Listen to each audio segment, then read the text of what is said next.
সাধুৰ সংগত কেনেকৈ ভকতি কৰিব লাগে, ঈশ্বৰৰ গুণনাম আমি কেনেকৈ শ্ৰৱণ কীৰ্তন কৰিব লাগে, আমাৰ অনুষ্ঠানবিলাক কেনেকৈ নামেৰে সমাধান কৰিব লাগে, এই সমস্ত পথ আমাক গুৰুজনাই দি থৈ গৈছে। তাকে আমি এতিয়া পালন কৰিব লাগে। কৃষ্ণ। কবিৰ উপদেশ শুনা সভাসদ পদম ভাগৱত এহি কথা কলা কৃষ্ণে গীতাৰ মহত সৰ্বধৰ্ম এৰি এক শৰণ সাক্ষাৎ সুদৃঢ় বিশ্বাসে সখী লৈও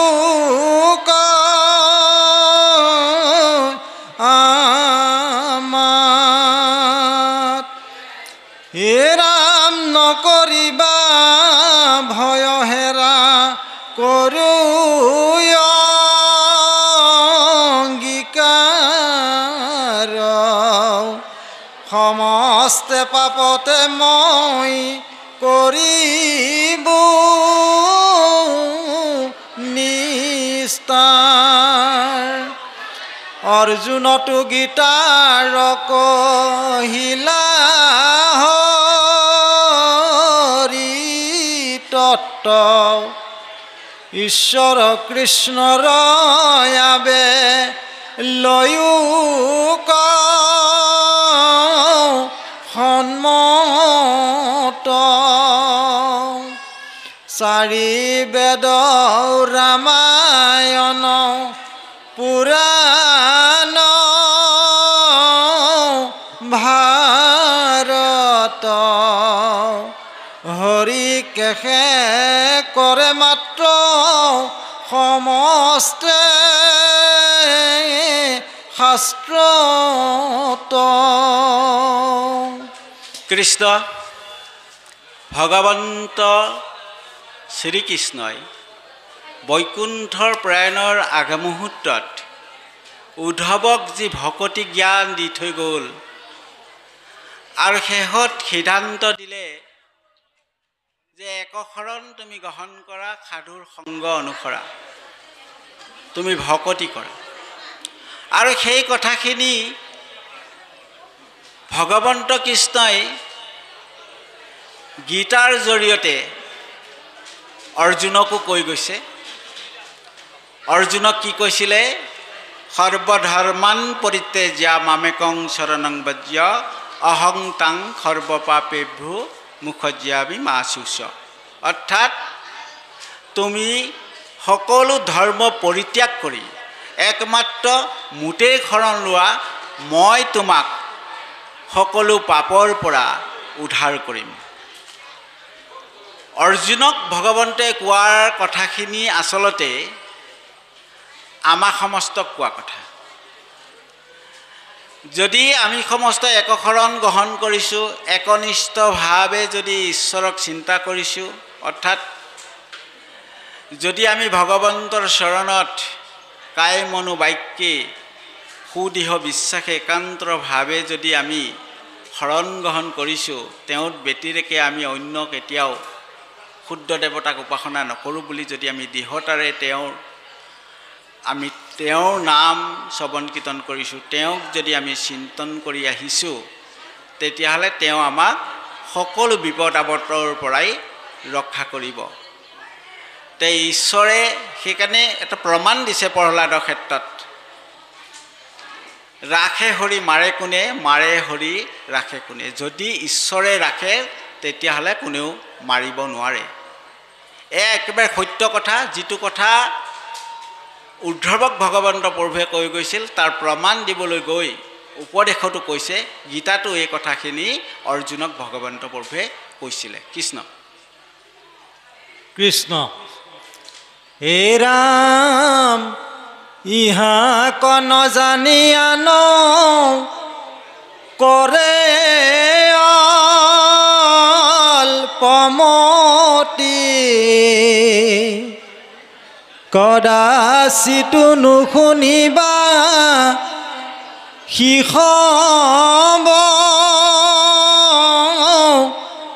সন্মতি পাতকীৰো কৰ্মই আছে শুনি মৰি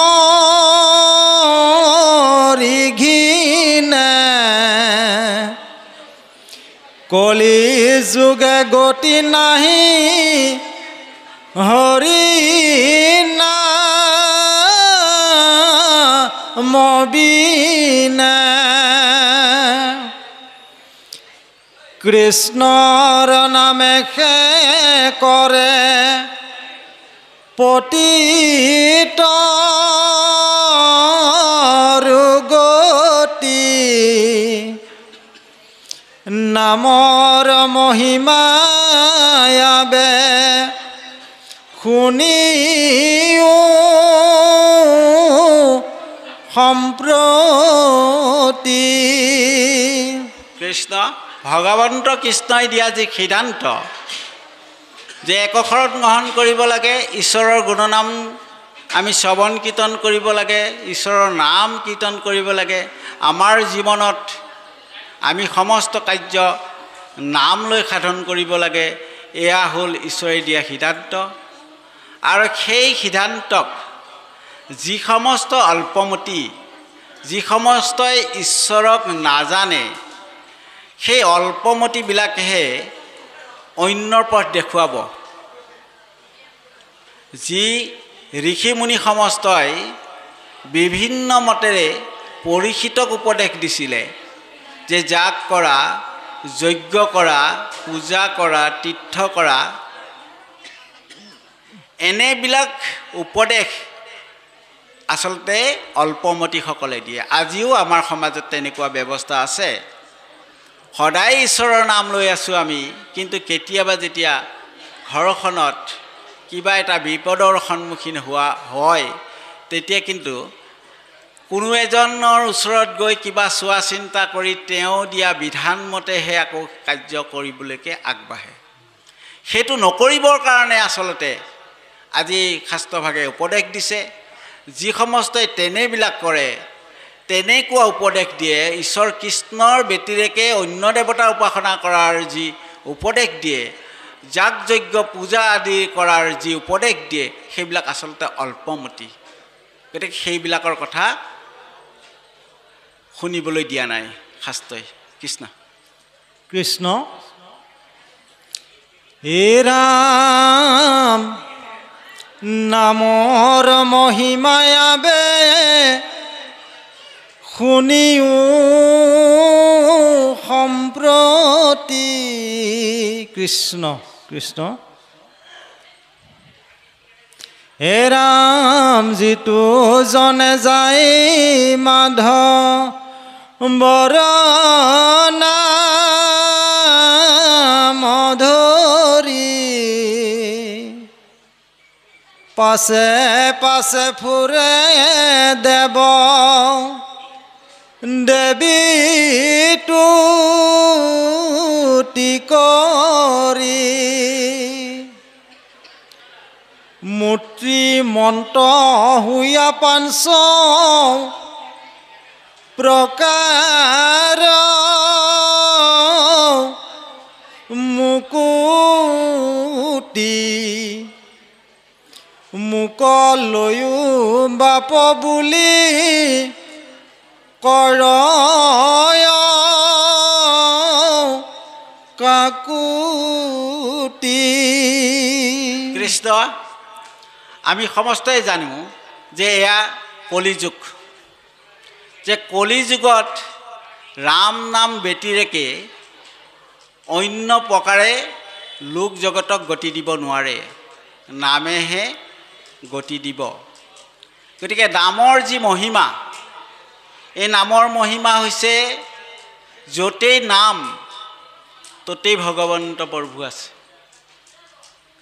আপোন নামৰ সংগ নচাৰন্ত হৰি যেই কৃষ্ণ যেই আপোন নামৰ সংগ নচাৰন্ত হৰি যেই নাম সেই কৃষ্ণ জানানিষ্ট কৰি যে কৃষ্ণ নামটোতে ভগৱান বিৰাজমান হৈ আছে আপুনি নাম ল'লে ঈশ্বৰ তাত সাক্ষাৎ হৈ যায়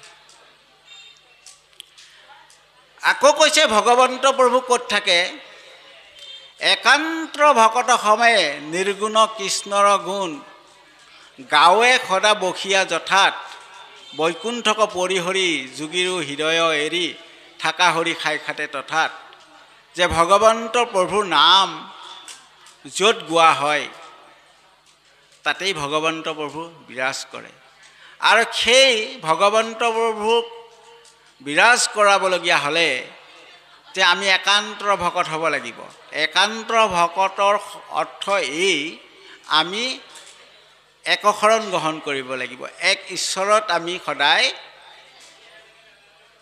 চিন্তন কৰিব লাগিব আৰু সেই নাম লোৱাসকলৰ পিছে পিছে পাঁচ প্ৰকাৰৰ মূৰ্তি ধৰি পেলাই মোক লগ বুলি পেলাই প্ৰাৰ্থনা কৰি ফুৰে নামৰ ইমান ডাঙৰ মহিমা যি পাঁচ প্ৰকাৰৰ মুক্তি শালুক্য সাযুজ্য সামীপ্য শালুক্য লীন বা নিবাৰণ এই হ'ল পাঁচ প্ৰকাৰৰ মুক্তি এই পাঁচ প্ৰকাৰৰ মুক্তি পোৱাৰ পিছত জীৱই আৰু এই ধৰাধামত দুখ যান্ত্ৰণা তিতাপত মজিবলগীয়া নহয় আহিবলগীয়া নহয় গতিকে সেই মূৰ্তি ধৰি পেলাই নাম লোৱাসকলৰ পিছে পিছে ফুৰে অৰ্থাৎ আমি এই কথাটো বুজি উঠিব লাগিব যদি আমি সত্য শুদ্ধভাৱে ঈশ্বৰৰ নাম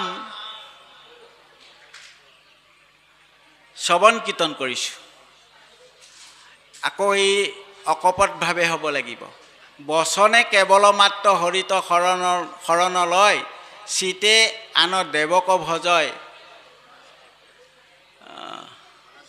কদাচিতো সিটো সিদ্ধি সিটো নলভে হৰি তাৰ সন্তোষ নহয় যদি বচনতহে ঈশ্বৰৰ নাম লোৱা হৈছে অন্তৰে লোৱা হোৱা নাই তেতিয়ালে হৰি কেতিয়াও সন্তোষিত নহ'ব আমি অকপটভাৱে মানে মনে প্ৰাণে অন্তৰৰ পৰা ঈশ্বৰক আমি ল'ব লাগিব তেতিয়াহ'লে এই নাম লোৱাসকলে কি হ'ব মুক্তি লাভ কৰিব অৰ্থাৎ পৰম পদ পাব বৈকুণ্ঠ স্থান পাব দ্বিতীয় স্কন্ধত এই কথাখিনি খুব পৰিষ্কাৰভাৱে কোৱা হৈছে ভগৱন্ত প্ৰভুৱে যেতিয়া এই বিশ্বখন নিৰ্মাণ কৰে ইয়াৰ 14 ভুৱনৰ নিৰ্মাণ কৰা হৈছে 7খন স্বৰ্গ 7 পাতাল তাৰোপৰি এখন বৈকুণ্ঠ নিৰ্মাণ কৰিছে যি বৈকুণ্ঠত ভকতৰ স্থান আছে আৰু সেই বৈকুণ্ঠ কোনে লাভ কৰিব যি সমস্তই নাম ল'ব সেইসকলেহে বৈকুণ্ঠ স্থান পাব